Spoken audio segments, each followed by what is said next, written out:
My brother framed me for assault to steal my wife. 8 years later, his victim confessed.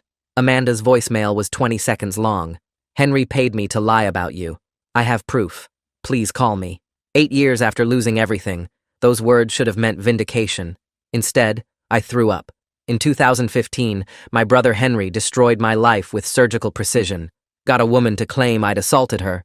Showed my wife Jenny fake threatening texts from my number. Had the whole family assembled when I walked into the ambush. My father slapped me across the face. You're a rapist. Jenny took our daughters, Alice, 4, and Sarah, 2, and never looked back.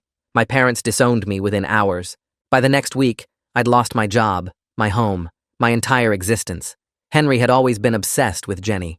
His ex-wife Kate warned me after their divorce. He married me trying to forget Jenny. It didn't work. But I never thought he'd go this far. I spent 8 years as a ghost. Minimum wage jobs under the table. Studio apartment. Drinking myself unconscious most nights. My daughters grew up calling another man Dad. Then Amanda called. Henry gave me $5,000 in fake screenshots. Said you'd hurt his wife and deserved payback. I was young, stupid, needed money. I'm in therapy now. I can't live with this anymore. I made her repeat it while recording. Got it notarized. Got the bank records showing Henry's payment the day before her accusation. Went to Henry's house first. His new wife answered. Your husband destroyed my life, I said, playing the recording. Her face went white. He told me you were a predator.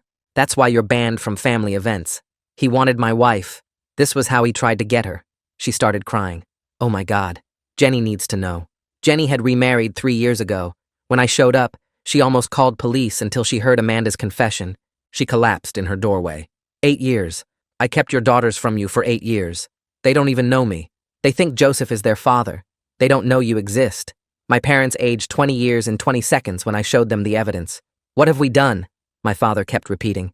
You believed Henry over me. You all did. Henry was arrested yesterday, charged with conspiracy, fraud, defamation. His wife kicked him out, filing for divorce, saying she can't trust someone who'd destroy his own brother. The family WhatsApp that expelled me 8 years ago is now exploding with condemnations of Henry. The same cousins who called me a monster are calling him one now. My old boss offered my job back with 8 years of back pay as compensation, as if money could buy back time. Jenny brought my daughters to see me today. They were polite strangers. Why did you make Mommy cry? Sarah asked. Are you Mommy's friend? Alice added. They don't remember me. I'm nobody to them. Girls, this is your biological father, Jenny said quietly. They looked confused. Joseph is our dad, Alice said firmly. Yes, but can we go home? Sarah interrupted. Dad's taking us to soccer. Dad, another man, because their real father was erased by a lie. Henry's lawyer called wanting to make a deal. Said Henry would pay damages, publicly apologize, explain everything. Explain what? That he wanted my wife so he destroyed me? He's prepared to offer $2 million. Can he give me back 8 years? Can he make my daughters remember me? Tonight, going through old boxes, I found something that changed everything. A journal Jenny kept during our marriage. She'd left it behind in the chaos. I'd never read it. Felt wrong to invade her privacy even after she left. But tonight I opened it. Entry from 2 weeks before Amanda's accusation. Had coffee with Henry today. He said strange things about Daniel not deserving me. Made me uncomfortable. He tried to kiss me. I slapped him. Told him never to contact me again. The next entry. Henry won't stop texting. Says if I don't leave Daniel, he'll make me. I'm scared. The final entry. The day before Amanda's accusation. Henry said something horrible is about to happen to Daniel. That I should be ready to leave him. I'm going to the police tomorrow. She never made it to the police. Amanda's accusation came first. Jenny knew. She suspected Henry, but when Amanda came forward with evidence, she doubted herself. Believed the lie over her own instincts. I called her immediately. You knew it was Henry. Silence. You wrote about his threats.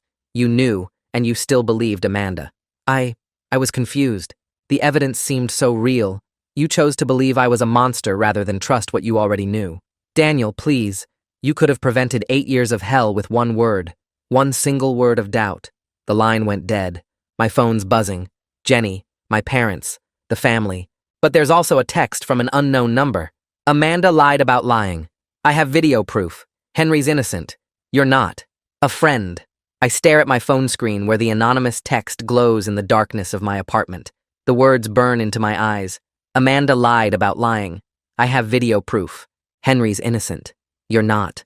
My hands shake so badly I drop the phone and it clatters across the floor. My mind spirals into complete chaos about what's real anymore. I crawl across the carpet to pick it up, my fingers numb and clumsy. The screen is still lit up with that message. A friend. What friend?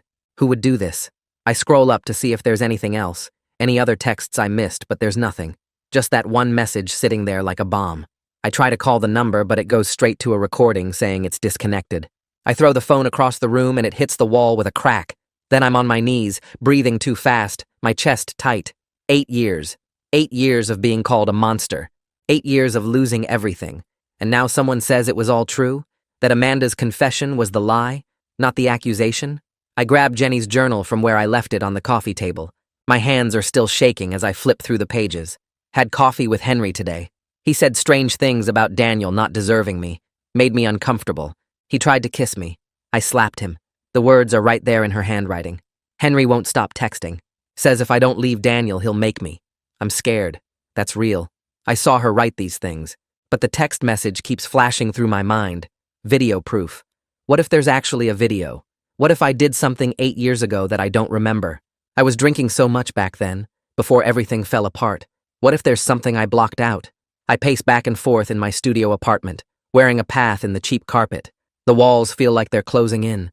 I pick up the journal again and read the final entry. Henry said something horrible is about to happen to Daniel, that I should be ready to leave him.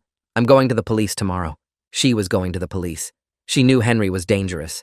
But then Amanda came forward with her accusation, and Jenny never made it to the police. She chose to believe the evidence instead of her own instincts. And now someone is saying that evidence was real after all. I grab my phone from where it landed near the wall. The screen is cracked, but it still works. I pull up Amanda's number from the notarized confession recording. My finger hovers over the call button. It's 3 a.m, but I don't care. I need to know if someone approached her. I need to know if this is real or if someone is messing with me. I press call and listen to it ring. Once, twice, 3 times, 4 times. On the 5th ring, Amanda answers. Her voice is groggy and confused. I ask her directly if someone approached her to recant her confession. There's complete silence on the other end for 10 seconds. Then she whispers that she needs to call me back and hangs up abruptly. I stare at my phone. Why would she hang up? Why wouldn't she just say no? Unless someone did approach her. Unless this anonymous text isn't just someone messing with me. I sit on my couch and wait. The minutes crawl by. I watch the clock on my phone.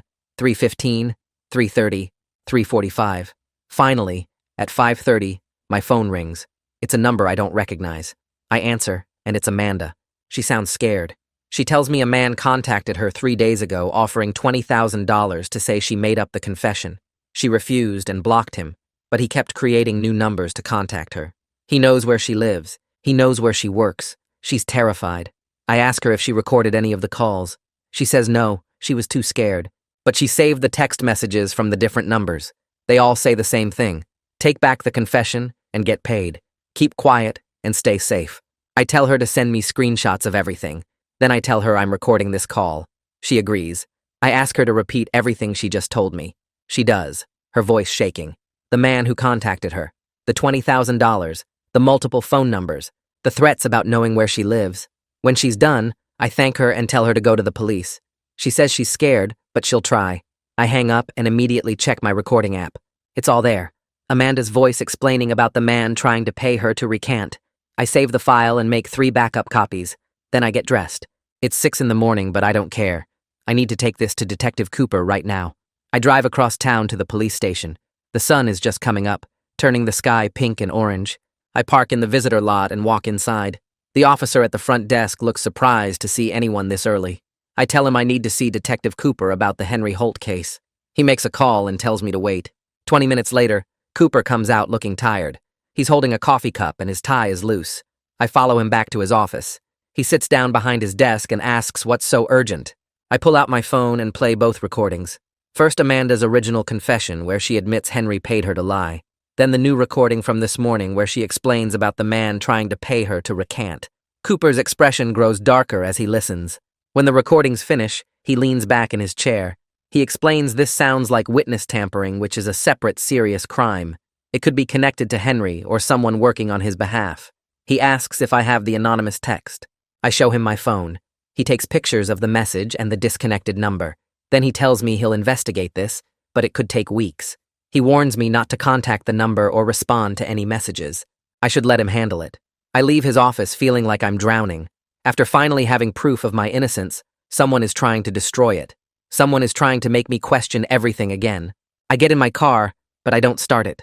I just sit there in the parking lot, gripping the steering wheel. My phone buzzes with a text from Jenny. "Are you okay? I saw you called at 3 a.m. I don't answer. I can't deal with her right now. Instead, I start the car and drive. I don't know where I'm going until I pull up in front of my parents' house. I haven't called first. I just need to tell someone about this nightmare before I lose my mind completely. My father opens the door looking older and more broken than when I showed him Amanda's original confession 3 weeks ago. He's wearing sweatpants and an old t-shirt. I can see he's been drinking even though it's barely noon. The house smells like whiskey and stale air. He lets me in without saying anything. My mother is sitting on the couch in the living room, staring at the TV. She doesn't look up when I walk in. I sit down in the armchair across from them. Then I pull out my phone and show them the anonymous text.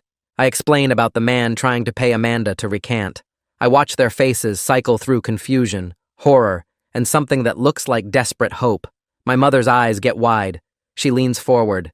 She actually says maybe this means Henry was telling the truth. Maybe we didn't abandon an innocent son after all. I feel physically sick.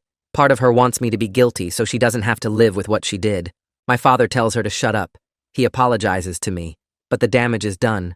I've seen that my own mother would prefer I was actually a monster rather than face her guilt for believing Henry's lies.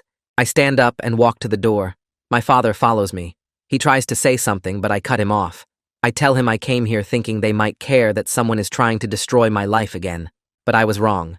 I leave their house feeling more alone than I did during the 8 years when they wouldn't speak to me at all. I drive back to my apartment. My phone rings when I'm halfway there. It's Jenny, her voice tight with panic. Joseph just got a message from an unknown number with a video file attached. The message claims the video shows me actually assaulting Amanda in 2015. Joseph is demanding to watch it before he'll let me have any contact with the girls ever. I call Jenny back right away. My hands shake so bad I almost drop the phone again. She answers on the first ring, and I can hear her breathing hard like she's been crying. I tell her about the man trying to pay Amanda to take back her confession. I explain about the detective looking into witness tampering. I say someone is trying to destroy the proof of my innocence, just like Henry destroyed my life 8 years ago. Jenny goes quiet for a long time. Then she says, Joseph has been wondering if we all moved too fast believing Amanda.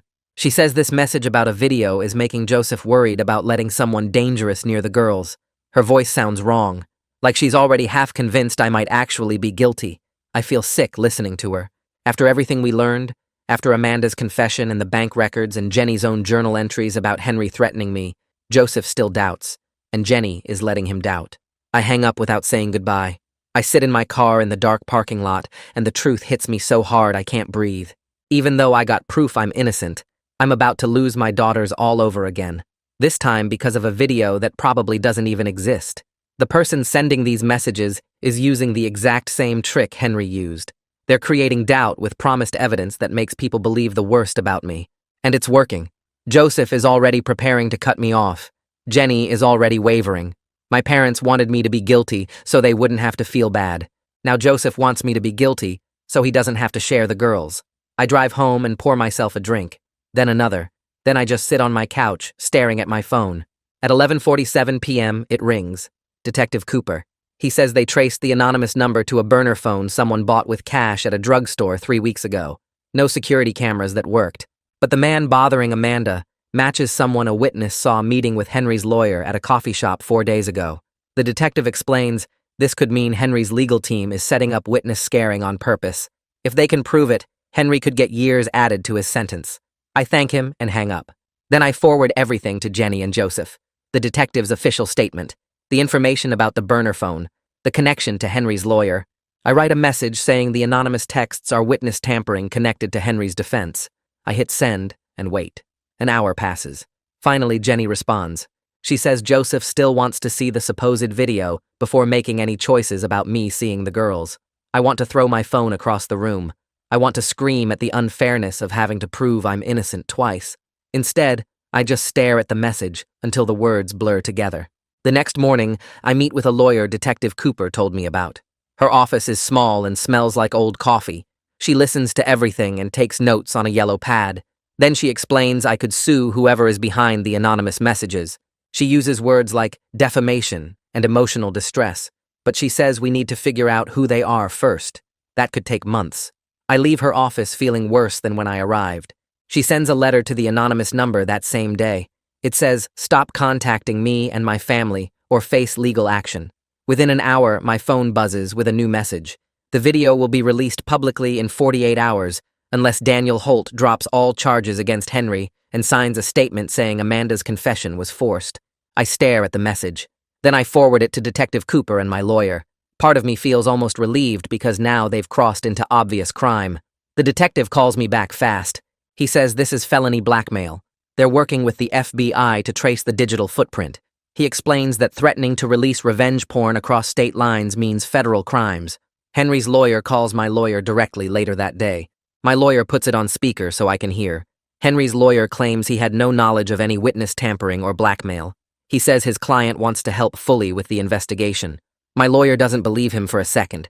After the call ends, she tells me this is probably Henry's team trying to distance themselves now that they're facing federal charges on top of everything else. I spend the next 48 hours in complete hell. I can't eat. I can't sleep. I check my phone every few minutes to see if some fake video gets released that will destroy my life all over again. Jenny texts me updates. Joseph is pacing their house. He's looking up sex offender lists online. He's clearly getting ready to believe whatever evidence shows up. I watch the hours count down. 36 hours left, 24 hours left, 12 hours left. I sit on my couch with my phone in my hand, waiting for my world to end again. The deadline passes. Nothing happens. No video appears. My phone stays quiet. Then at 9 p.m., Detective Cooper calls. They found the person behind the anonymous number. It's a private investigator my parents hired without Henry's lawyer knowing about it. The PI got arrested for blackmail, witness tampering, and fraud. He's already trying to make a deal by giving up who hired him. I have to ask the detective to repeat it because I can't believe what I'm hearing. My own parents. The same people who cried about abandoning me 3 weeks ago. They paid someone $15,000 to prove I was guilty after all. They hired someone to scare Amanda and threatened to release a fake video.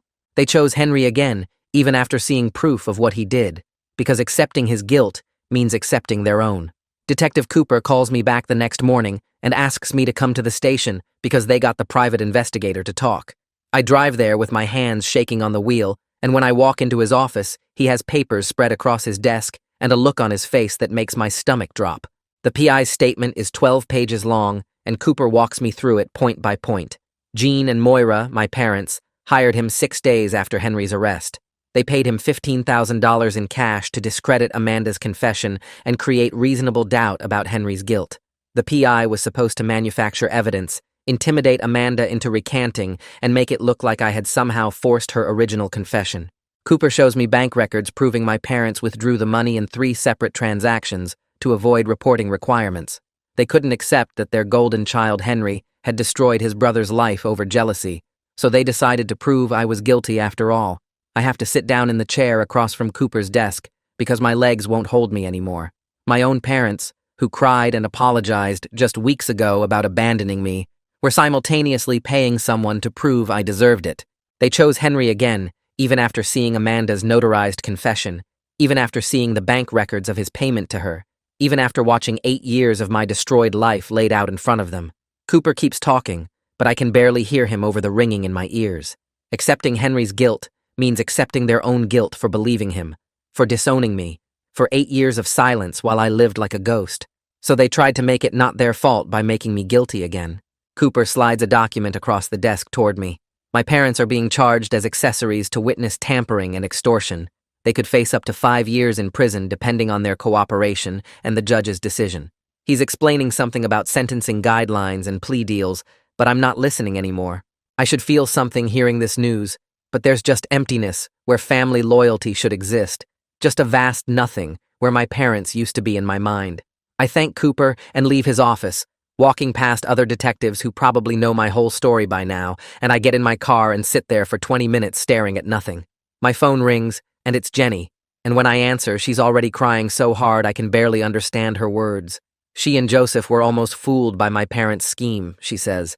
They got the anonymous text with the supposed video evidence, and Joseph started researching, started doubting, started preparing to cut me off from the girls again. She's horrified at how close they came to believing I was dangerous, based on manufactured lies from my own parents. I let her cry for a minute, and then I tell her the truth I've been holding back. I don't forgive her for being willing to doubt me based on an anonymous text after everything we learned. The journal she wrote proved she knew Henry was dangerous, proved she suspected him, and she still chose to believe Amanda's accusation 8 years ago. Now she was ready to believe another lie just as easily. Joseph's suspicion proves my daughters will never be safe around me in their eyes, that I'll always be one anonymous message away from losing them again. Jenny tries to interrupt, but I keep talking. Every time someone offers proof I'm innocent, she weighs it against the possibility I'm a monster, and the scale tips too easily toward monster. I can't build a relationship with Alice and Sarah knowing their mother and stepfather are always half convinced I'm dangerous.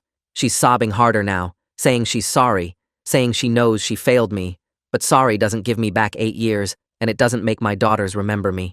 I hang up while she's still talking because I can't do this anymore. 3 days later, I meet with my lawyer in her small office that smells like old coffee and paper. I ask her about pursuing civil action against my parents for their role in the witness tampering scheme. She leans back in her chair and explains the reality in simple terms. Suing them would likely yield nothing because they'll lose everything paying criminal defense lawyers. Their retirement savings, their house, everything will go toward keeping them out of prison or minimizing their sentences. I could include them in a larger lawsuit against Henry and his estate if I want symbolic justice, she says. She slides a legal pad across the desk with numbers written on it, showing me the math of how much I might recover versus how much it would cost in legal fees and time. The symbolic justice would cost me more than it's worth in practical terms. But she says the choice is mine, that sometimes people need to pursue justice even when it's not financially smart, just to prove a point or find closure. I tell her I need time to think about it, and she nods, makes a note in my file, and says to call her when I decide. Henry's lawyer reaches out again 2 days after that, this time with a new plea deal offer that his assistant reads to my lawyer over the phone while I listen on speaker. Now that his parents have been arrested, Henry will plead guilty to all original charges plus conspiracy to tamper with witnesses. He'll accept a 10-year prison sentence instead of fighting for less time. He'll establish a $3 million trust fund for Alice and Sarah's education and future needs. In exchange, I agree not to sue his estate or testify at his parents' trial. My lawyer mutes the phone and asks me what I think. $3 million would actually change my daughters' lives, even if I never have a real relationship with them. They could go to any college, start their lives without debt, have opportunities I never could have given them during those 8 years of minimum wage jobs. But accepting feels like agreeing that money makes up for 8 stolen years and my parents' betrayal.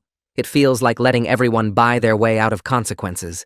My lawyer unmutes and tells Henry's lawyer we need time to consider the offer. After she hangs up, she explains that I should think carefully because $3 million is a serious amount of money and Henry's going to prison for 10 years either way. The question is whether I want the money for my daughters or whether I want to maintain the moral high ground. She doesn't say which choice she thinks I should make. I tell her I need time to think about it. The number keeps running through my head. $3 million. Alice could study anything she wants. Sarah could travel, could have experiences, could build a life without the financial stress that crushed me. But every time I imagine accepting it, I see my parents' faces when they apologized, knowing now they were lying, knowing they were paying someone to destroy me again while pretending to feel guilty. I see Jenny's journal entries about Henry's threats, see her choosing to doubt herself when Amanda accused me. Taking the money feels like saying all of that is fine as long as the check clears. But refusing the money doesn't hurt anyone except my daughters, who had no part in any of this and deserve better than being collateral damage in my need for justice. My lawyer tells me to take a week and really think it through, to maybe talk to someone objective about it. I leave her office more confused than when I arrived. Jenny calls me 5 days later, her voice tight and worried, saying Alice and Sarah's school counselor contacted her. Both girls have been acting out since learning about me. Alice got into 2 fights at the school in the past week, one of them bad enough that the other girl needed the nurse. Sarah's having panic attacks during class, crying in the bathroom, unable to focus on her work. The counselor wants to suggest family therapy to help them deal with having a biological father they don't remember, someone who was erased from their lives and suddenly reappeared with this horrible story attached. But Joseph is pushing back hard against the idea. He sees therapy as threatening his role as their dad, as opening a door he wants to keep closed. Jenny's caught between wanting to help the girls and not wanting to upset Joseph and she's asking me what I think she should do. I tell her the girl's mental health matters more than Joseph's comfort, that they're clearly struggling to process something huge and complicated. She agrees, but says she needs Joseph on board or it won't work. She asks if I'd be willing to meet with a family therapist alone first, just me, to talk about what kind of relationship might be possible with the girls given their ages and attachment to Joseph. It's the first useful suggestion anyone has made, even though I know the therapist will probably recommend minimal contact to avoid disrupting their stability. I agree because at least it's something. At least it's an attempt to help Alice and Sarah instead of just protecting the adults' feelings. The family therapist's office is in a building downtown with plants in the waiting room and soft music playing. Her name is Dr. Warren, and she's younger than I expected, maybe 40, with glasses and a calm way of speaking that makes me feel slightly less anxious. She asks me to tell her the entire story from the beginning, and I do, spreading 8 years of hell across her office while she takes notes on a tablet. It takes the whole first session just to get through the basics. She schedules a second session for 3 days later, and during that one, she asks me detailed questions about my relationship with Alice and Sarah before the accusation, about Jenny's journal entries, about my parents' betrayal, about everything. When I finish, she sets down her tablet and tells me something I didn't expect. The girls deserve to know the truth about what happened regardless of whether it's comfortable for Joseph. She says this directly, not softening it or hedging. Children can handle difficult truths better than adults think, she explains. Alice's fighting might be her way of dealing with the fact that the adults in her life lied to her about something basic. Sarah's anxiety might come from sensing that something important is being hidden or minimized. Dr. Warren says kids are smart, and they know when adults are being dishonest or evasive, and that knowing the truth, even painful truth, is usually less scary than imagining what the truth might be. She wants to meet with Jenny and Joseph next, then with the girls, and then start building a plan for how I can have a relationship with them that's honest and healthy. I leave her office feeling something I haven't felt in weeks, something that might be hope. Dr. Warren schedules a third session 2 days later, and this time she brings a detailed plan typed on her tablet. She explains I should write letters to Alice and Sarah explaining who I am and what happened, keeping the language simple and age-appropriate. After they read the letters and have time to process, we can move to supervised video calls if they want that. Eventually, if everyone feels comfortable, we could try in-person meetings in neutral locations like parks or restaurants. She makes it very clear this isn't about me taking back a father role from Joseph. He's been their dad for years, and that won't change. This is about the girls having the right to know their own history and decide for themselves what kind of relationship they want with me. I agree to everything and leave her office with a notebook she gave me for drafting the letters. Back at my apartment, I sit at my kitchen table staring at blank pages for 2 hours before I write a single word. How do you explain 8 years of injustice to kids who are 12 and 10? How do you tell them their uncle destroyed your life without making them hate him? How do you admit you were too broken to fight for them without sounding like you abandoned them on purpose? I write and delete and rewrite for 3 solid days. My trash can fills with crumpled pages. I go through an entire pen. Finally, I end up with something simple and honest. Requested Reds is on Spotify now. Check out link in the description or comments. I tell them I loved them from the moment they were born. I explain that someone lied about me doing something terrible, and everyone believed the lie. I was accused of hurting someone, and I didn't do it, but the lie was very convincing. I lost my job and my home, and my family believed I was a bad person. I tell them I understand if they're confused or angry or scared. I promise I'm not trying to take them away from Joseph, because he's been a great dad to them. I just want them to know the truth about what happened, and maybe get to know them if they're okay with that. I read it 50 times, checking for anything that sounds like I'm making excuses, or blaming Jenny, or trying to make them feel sorry for me. When I'm finally satisfied it's as good as I can make it, I print 2 copies on nice paper and put them in separate envelopes with their names written carefully on the front. I text Jenny asking if she'll deliver the letters, and she agrees immediately. She comes to my apartment that evening, and I hand her the envelopes. She holds them like they're fragile, and asks if I want to know what's in them. I shake my head, because if she reads them first, it feels like she's screening my words to my own daughters. She nods and leaves. That night, I can't sleep. I keep imagining Alice and Sarah opening the envelopes and reading my words. Will they rip them up? Will they cry? Will they understand? Jenny calls me the next night around 8. She sounds tired but also kind of amazed. Alice read her letter 3 times, according to Jenny. She asked a bunch of questions about what really happened and why everyone believed the lie. Then she asked if she could write back to me. Sarah's reaction was different and harder. She seemed confused more than anything. She wanted to know why I didn't try harder to see them, if I was really innocent. Jenny tried to explain that I was scared and ashamed and didn't know how to fight back, but Sarah just kept asking why I didn't at least try. I tell Jenny I don't have a good answer for that, because the truth is, I was too destroyed to function, and that sounds like abandonment no matter how I explain it. Jenny says she'll keep talking to Sarah, and maybe she'll come around eventually. A week passes with no response from either girl. I check my mailbox every day like I'm waiting for lottery results. Then on day 8, there's a letter with Alice's handwriting on the envelope. My hands shake opening it.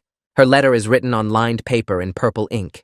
She says she's angry I let her believe a lie for so long. But she's also angry at Uncle Henry for causing this whole mess. And she's angry at her grandparents for not believing me. She writes that she doesn't really know how to feel about having a biological dad she doesn't remember. But she wants to know what I'm actually like as a person beyond this horrible story. She asks what kind of music I listen to and what my job is, and if I have any pets. I read her letter 5 times, and then I sit down immediately to write back. I tell her about my current job doing data entry at a small company. I explain I'm going back to the school part-time to finish my degree. I list the bands I like and admit I'm probably too old to understand most music she listens to. I tell her I don't have pets, but I always wanted a dog. I ask her about school, and what subjects she likes, and what she wants to be when she grows up. I keep it normal and friendly, like we're 2 people getting to know each other instead of father and daughter dealing with trauma. She writes back 3 days later with answers to my questions, and more questions for me. We start this back and forth thing that feels fragile like glass, but also real. She tells me about her best friend, and the boy she thinks is cute, and how much she hates math. I tell her about a funny thing that happened at work, and recommend a book series I think she'd like. It's not deep or emotional, just 2 strangers carefully learning about each other. Sarah takes longer to come around. 2 weeks after Alice's first letter, I get one from Sarah. It's only 2 sentences written in pencil on notebook paper. She asks if I'm going to try to take them away from Joseph.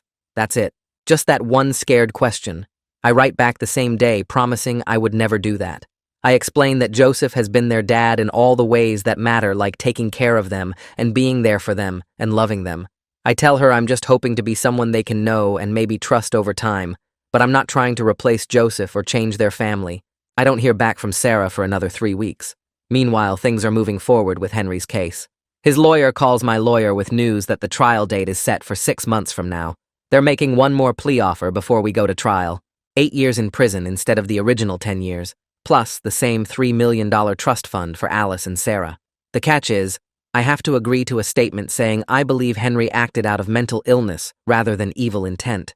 My lawyer explains this is their strategy to avoid the harshest possible sentence. If they can paint Henry as sick instead of deliberately cruel, the judge might go easier on him.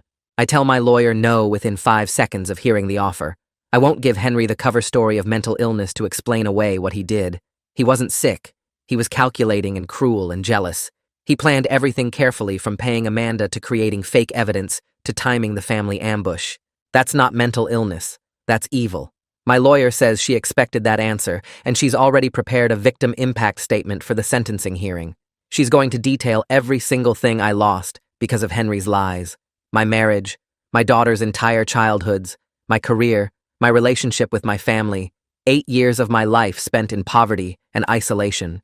She's demanding maximum penalties and no mercy. A week later, my parents' lawyer contacts my lawyer asking if I'll write a letter supporting lighter sentences for Jean and Moira. The lawyer claims they were manipulated by grief over Henry's situation and didn't fully understand what they were doing when they hired that private investigator. I laugh when my lawyer tells me this. I tell her to inform their lawyer that my parents made an active choice to try to prove me guilty, even after seeing clear evidence of my innocence. They chose Henry over me twice, once 8 years ago, and again just weeks ago. They can face the consequences of that choice. My parents end up taking a plea deal to avoid trial. 2 years of probation, $50,000 in fines, and required family therapy if I ever agree to participate. The judge makes a statement during their sentencing that stays with me. She says they're getting this light sentence only because of their ages and lack of criminal history, not because their actions were forgivable or understandable. She says what they did to their own son was morally reprehensible, even if it wasn't as legally serious as Henry's crimes. I don't go to their sentencing hearing. I stay home and write another letter to Sarah. I keep the letter to Sarah simple. Tell her about a book I just finished reading. Ask what she's been up to at the school. Sign it just Daniel, because I don't know what else to call myself to her. 3 months go by like this. Letters back and forth. Alice writes more than Sarah, asking questions about my life now, what I do for work, if I have any hobbies. Sarah's letters are shorter, more careful, like she's testing whether I'm safe to trust. Jenny emails me one Tuesday morning saying they want to try a video call. Joseph agreed to it if he can be there too. My hands shake when I read the message.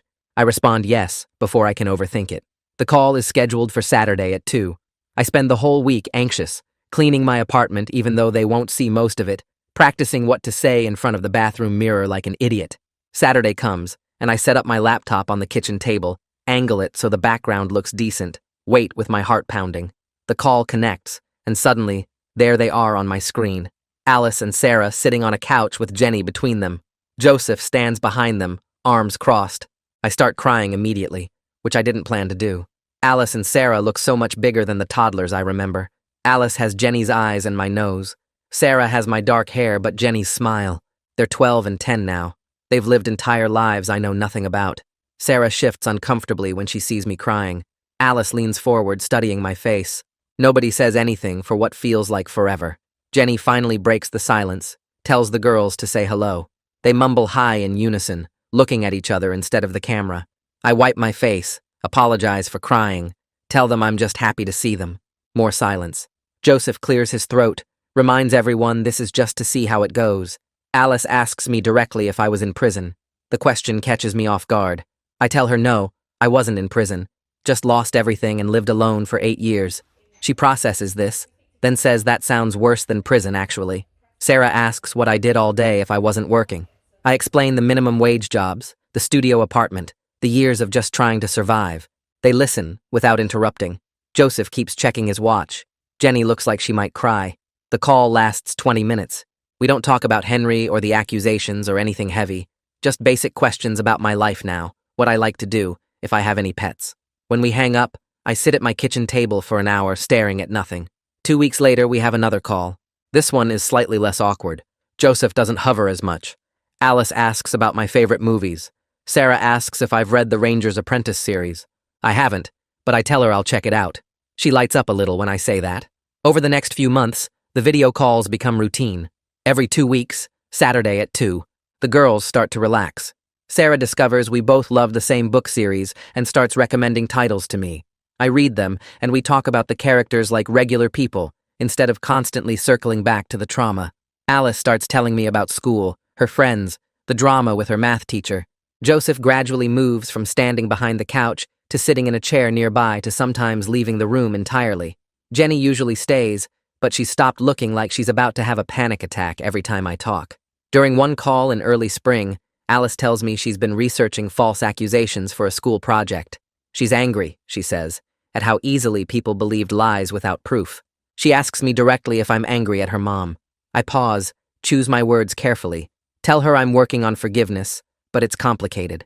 Her mom had reasons to doubt me, but also reasons to believe me, and she chose wrong. Alice nods like she understands nuance better than most adults. Sarah asks if Joseph is still going to be their dad. I promise her that Joseph will always be their dad, that I'm not trying to replace him or change anything about their family. Joseph hears this from the other room, and I see something shift in his posture. A week after that call, Jenny emails asking to meet in person without Joseph or the girls, just the two of us to talk about everything that happened. I agree, and we pick a coffee shop halfway between our places. I arrive first, order a black coffee, sit at a corner table watching the door. Jenny walks in looking exhausted and older than I remember. She's lost weight, has new lines around her eyes. She orders tea and sits across from me, wrapping her hands around the cup like she's cold. She tells me she's been in therapy twice a week, trying to process her guilt about not trusting her instincts when she knew Henry was dangerous. I listen, without interrupting. She talks for 10 minutes straight, explaining how she's spent 8 years wondering if she destroyed an innocent man's life, how she's barely slept since Amanda's confession, how she doesn't know how to live with what she did. When she's done, I pull out my phone and show her the photo I took of her journal entry, the one where she wrote about going to the police the day before Amanda's accusation. I ask her directly why she didn't follow through. She stares at the photo, her face crumbling, admits she was scared of causing family drama over what might have been nothing. When Amanda came forward with evidence the next day, she convinced herself she'd misread Henry's intentions, because the alternative was too horrible to face. I ask her how she lived with that doubt for 8 years. She says she didn't live with it. She buried it under anger at me, under building a new life with Joseph, under pretending she'd made the right choice. She says she knows I can't forgive her, and she's not asking me to. Just wants me to understand she's been in her own prison of guilt and fear. I tell her the truth, that her guilt doesn't absolve her choices, but I appreciate her honesty, that maybe someday we can have a functional relationship for the girls' sake. But right now, I need space from her beyond coordinating calls with Alice and Sarah. She nods, wipes her eyes, thanks me for meeting with her. We finish our drinks in silence and leave separately. Dr. Warren calls me the next week with a suggestion. Try an in-person meeting with the girls in a neutral location, somewhere public and comfortable like a park. Both Joseph and Jenny would be there for the girls' comfort, but it would be a chance for real face-to-face contact. I agree, even though the idea terrifies me. We schedule it for a Saturday morning 3 weeks out. The night before, I barely sleep. The morning of, I arrive at the park 30 minutes early and pace near the playground, watching families with their kids, trying to calm my racing heart. I see Jenny's car pull into the parking lot at exactly 10. Alice and Sarah get out holding Jenny's hands. Joseph follows behind them. They all look nervous. I stand near a bench, unsure whether to wave or stay still or walk toward them. Alice sees me first and pulls away from Jenny, walking up to me with purpose. She stops 3 feet away and just stares at my face for a long moment. Finally says, "I look like the pictures Mom saved." We sit on a park bench, all 5 of us squeezed together awkwardly. Talk about nothing important. School projects and friend drama and a movie they just watched. Sarah tells me about her soccer team. Alice complains about her history teacher. Joseph occasionally adds comments. Jenny stays mostly quiet. It's beautifully, painfully normal. We're at the park for almost 2 hours. The girls show me the playground equipment they used to play on when they were little. Sarah demonstrates her cartwheel technique. Alice points out a tree she tried to climb once and fell out of. As we're getting ready to leave, Sarah asks suddenly if I'm going to be at her birthday party next month. Everyone freezes. Joseph looks uncomfortable. Jenny looks panicked. We haven't discussed that level of integration yet. I kneel down so I'm at Sarah's eye level and tell her gently that I'd love to come if her parents think it's okay, and we'll figure out what works for everyone. She seems satisfied with that answer. Joseph pulls me aside as they're walking back to the car, tells me he needs to think about the birthday party, but he appreciates how I've handled everything with the girls. Says he was threatened by me at first, but seeing them with me today made him realize they have room in their hearts for both of us. He catches my arm as we're walking back to the parking lot and asks if we can talk alone for a minute. Jenny takes the girls to her car while Joseph and I stand by the playground equipment, both of us looking anywhere but at each other. He tells me straight out that he's been scared of me since the day Jenny explained who I was, scared that I'd try to take the girls away or make them choose between us. But watching them with me today, seeing Sarah's face when she asked about her birthday, he realized something. Kids don't have a limited amount of love to give. They can love him and still have room for me. He says he's going to work on being less defensive about sharing them, because it's not fair to make this harder than it already is. I thank him for saying that, and I mean it completely. I tell him he's been their father for years when I couldn't be, and I respect everything he's done for Alice and Sarah. They're good kids because of him and Jenny, not despite them. We agree right there to have monthly check-ins about how the girls are handling everything, what level of contact feels right, what's working and what's not. It's the first conversation about my daughters that's felt like we're on the same team instead of fighting over territory. We shake hands before we leave, and it's awkward, but real. The trial starts 6 weeks later. I have to sit in the witness box and look at Henry for the first time since Amanda's confession recording changed everything. The prosecutor walks me through the whole timeline. The accusation in 2015, losing my job within a week, my wife taking our daughters, 8 years of minimum wage work and studio apartments, and drinking myself to sleep. Henry sits at the defense table looking smaller than I remember, and I feel nothing but tired sadness that his obsession with Jenny cost both of us everything that actually mattered. When the prosecutor asks me to describe the impact on my relationship with my daughters, my voice cracks. I tell the jury that Alice and Sarah don't remember me, that they call another man dad, that I missed their entire childhoods because my brother wanted my wife. Henry's defense lawyer tries to paint him as mentally ill, obsessed to the point he couldn't control himself. They bring in a psychiatrist who talks about obsessive disorders and delusional thinking, but the prosecution tears that apart with evidence. They show the jury the fake screenshots Henry created, professionally done with editing software, the timeline of his payment to Amanda, carefully timed for maximum impact. The way he coordinated the family ambush, making sure everyone would be there when I walked in.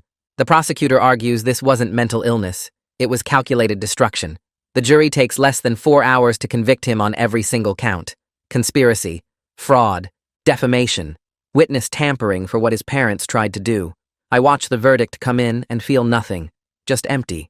Sentencing happens 2 weeks after the conviction. The judge asks if I want to make a victim impact statement. I stand up and look directly at Henry for the first time during the whole trial. I tell him he didn't just take 8 years from me. He took my daughter's childhoods, all those moments I can never get back. He took Jenny's peace of mind, made her doubt herself for believing his lies. He took my parents' integrity, turned them into people who could abandon their own son. And he took his own future, threw away his whole life because he couldn't handle that Jenny chose me. The judge listens to everything and sentences him to 12 years in prison, more than the plea deal his lawyer kept offering. The judge says the calculated nature of the crimes and the witness tampering attempt show someone who needs to be separated from society for a long time. Outside the courthouse, after everything's done, a woman approaches me. It takes me a second to recognize Kate, Henry's ex-wife. She looks older than the last time I saw her, more tired. She apologizes for not warning me more strongly about Henry's obsession with Jenny. She says after their divorce, she thought he'd moved on, found peace, and she's haunted now, wondering if she could have prevented everything by being more direct about how dangerous his fixation was. Her voice shakes when she talks, and I can see she's been carrying this guilt for months. I tell her the truth. She's not responsible for Henry's choices. Her warning after the divorce was more than most people would have done, and I didn't listen anyway because I never thought my own brother would go this far. We end up sitting on a bench outside the courthouse talking for almost an hour about Henry, how he fooled everyone with his charm and his smile, how he hid his obsessive side so well that even Kate didn't see it fully until their marriage fell apart. She tells me stories about their relationship, little moments where she saw glimpses of something wrong but talked herself out of believing it. It helps somehow to know I wasn't uniquely blind to who Henry really was. Everyone missed it. Everyone got fooled. Sarah's birthday party happens 3 weeks after the sentencing. Jenny calls to invite me, making it clear I'm just a regular guest, not some special event or big reintroduction. I show up with a present I picked based on the book series Sarah mentioned during our video calls. Fantasy novels with strong girl characters. She opens it in the middle of all her other presents, and her whole face lights up. She asks if I've read them, and I tell her I bought the first one for myself too, so we can talk about it. For the next few hours, I'm just another adult at a kid's birthday party. I help set up the piñata. I eat too much cake. I watch Sarah and her friends play games in the backyard. Joseph is there being dad, and I'm there being something else, and somehow it works. It feels like a small miracle that I can exist in my daughter's lives without everything falling apart. Alice pulls me aside while the other kids are playing. She tells me she's been writing an essay for school about injustice and false accusations. She's using my story as the main example. She asks if I'll read it before she submits it to her teacher. I say yes immediately. She emails it to me that night, and I read it 3 times. She writes about how easily truth can be destroyed by lies that people want to believe, how my family chose to think the worst of me instead of asking questions, how 8 years got stolen because everyone were accepted the first story they heard. Her understanding is scary for a 12-year-old.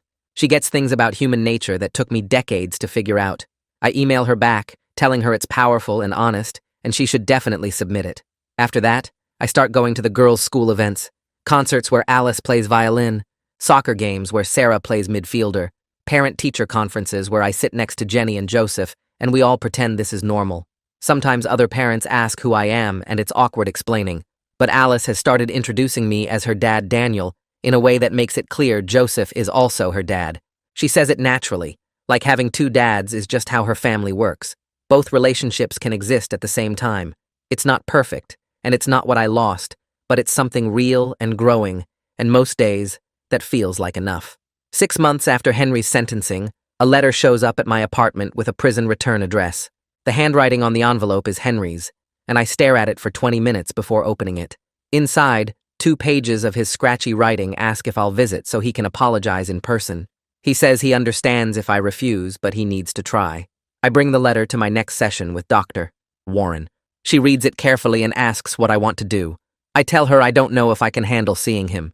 She says I should only go if it helps me heal, not because I owe him anything. I think about it for a week. Finally, I decide to go because I need to see if there's real guilt or just self-pity. The prison is 2 hours away. I drive there on a Saturday morning, my hands shaking on the steering wheel. The security process takes forever. Metal detectors, pat-downs, signing forms. They lead me to a visiting room with plastic chairs and tables bolted to the floor. Henry walks in wearing orange, and he looks terrible. Thinner than I've ever seen him. Older. His face has this gray, collapsed look like something inside him broke. He sits down across from me and starts talking immediately. His apology comes out as this rambling mess of excuses mixed with tears. He says he convinced himself Jenny would be happier with him, that I didn't deserve her, that once he started lying, he got too deep to stop. He talks for maybe 15 minutes straight. I don't interrupt. I just sit there watching him cry and make excuses and try to explain away 8 years of destruction. When he finally stops talking, I tell him I hope he finds peace someday, but I can't give him forgiveness he hasn't earned through actual change. His face crumbles.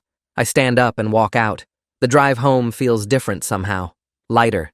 Seeing Henry broken and pathetic in that orange jumpsuit makes me realize he's already living in his own hell.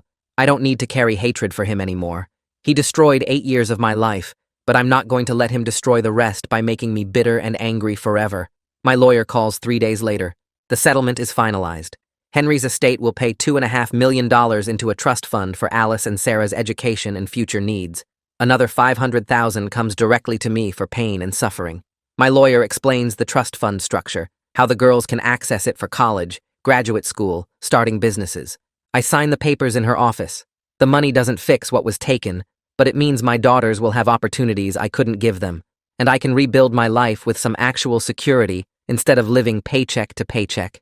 I use part of the settlement to register for classes at the community college.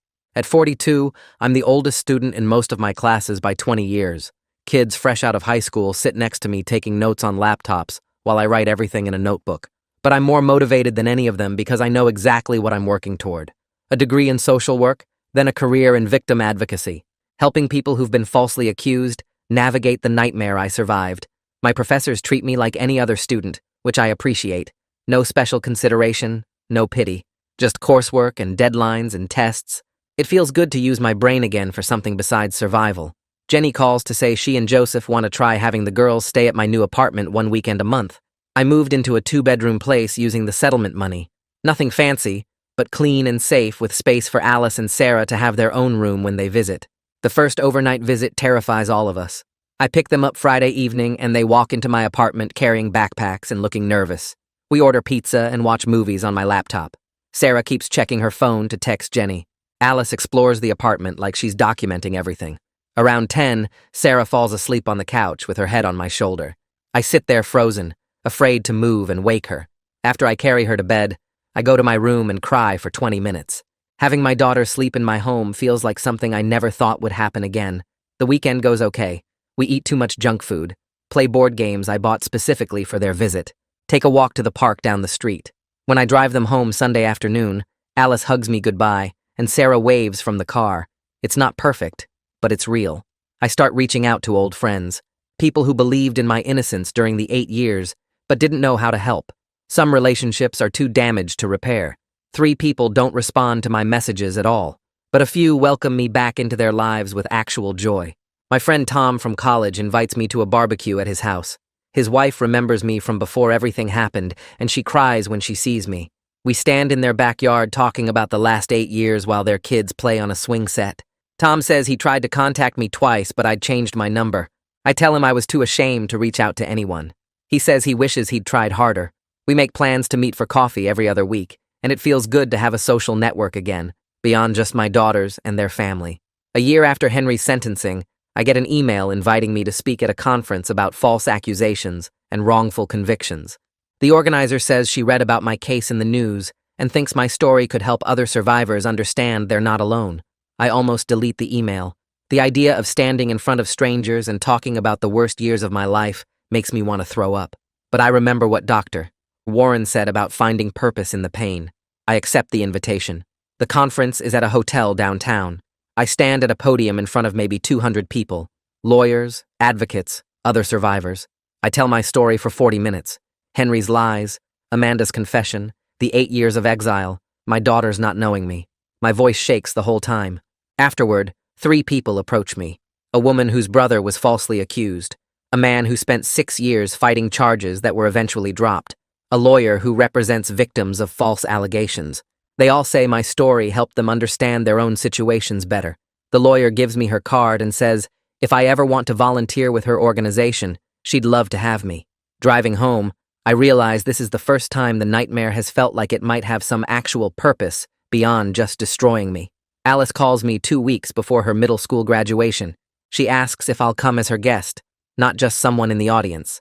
She wants me to sit with Jenny and Joseph in the family section. She wants to introduce me to her teachers and friends as her dad. I tell her I'd be honored, but I don't want to step on Joseph's toes. She says Joseph already knows, and he's fine with it. I call Joseph to confirm. He tells me he's proud to share the title of dad, because Alice is lucky to have 2 fathers who love her. His voice sounds genuine, not forced. I thank him for being the father I couldn't be for 8 years. He says we're both just doing our best for the girls. Graduation day comes. I put on the one nice shirt I own and drive to the middle school. Jenny and Joseph save me a seat between them in the auditorium. We sit there together watching Alice walk across the stage in her cap and gown to receive her diploma. The principal reads her name, Alice Holt. She looks out into the audience and waves, and I wave back. Sitting there, I think about everything I missed. First days of school, lost teeth, birthday parties, soccer games, piano recitals, childhood milestones I can never get back. But I also think about everything I still get to be part of. High school, college, her wedding someday, grandchildren, her whole future. And I choose to focus on what's possible instead of what's lost. 3 weeks after Alice's graduation, Sarah stays at my apartment for a weekend visit. On Saturday night, she sits cross-legged on my couch with her notebook open and tells me she's glad she knows the truth now, even though it makes her angry sometimes at people she loves. She's writing a story about family and truth for school and wants to interview me about how I survived 8 years of everyone believing lies. I feel my chest tighten because talking about those years still hurts. But I tell her I'll answer anything she wants to know. She pulls out a list of questions she prepared and asks me to start at the beginning, when everyone first turned against me. I describe the studio apartment where I lived alone, the minimum wage jobs that paid cash, the nights I drank myself unconscious, trying to forget I had daughters growing up without me. Sarah writes everything down in careful handwriting, stopping me sometimes to ask follow-up questions about the depression and the times I wanted to give up completely. I tell her about the tiny, stubborn hope that kept me going, the idea that maybe someday the truth would matter, even though most days I didn't believe it myself. She asks if I ever thought about trying harder to see her and Alice, and I have to be honest that I was too broken and ashamed to fight, which probably sounds like abandonment no matter how I explain it. When we finish, she thanks me and says this is the most important thing she's ever written. 2 weeks later, she calls to tell me her teacher said it was the most powerful essay in the class, and she's proud to be my daughter. I cry after we hang up, because those words mean more than any legal vindication ever could. 2 years after Amanda's voicemail changed everything, I'm living a life I never imagined during those 8 years in the wilderness. I have weekend visits with my daughters that feel natural now, not forced or awkward like strangers pretending. I'm finishing my degree in social work and building a career helping other people who've been falsely accused navigate the nightmare I survived. Henry sits in prison serving his 12-year sentence, and my parents live 2 states away after I told them I needed distance to heal. Jenny and I have coffee every few weeks to discuss Alice and Sarah, and we can actually talk without all the guilt and anger poisoning every word. The scars from those 8 years will never fully disappear, but I'm learning to see them as proof I survived instead of symbols of everything I lost. Some days that feels like enough, and some days it doesn't, and I'm okay with both being true at the same time. Well, that's another award-winning mess of a story. If you're still here, clearly you've got taste, or maybe just time to waste. Either way, subscribe and we'll call it even.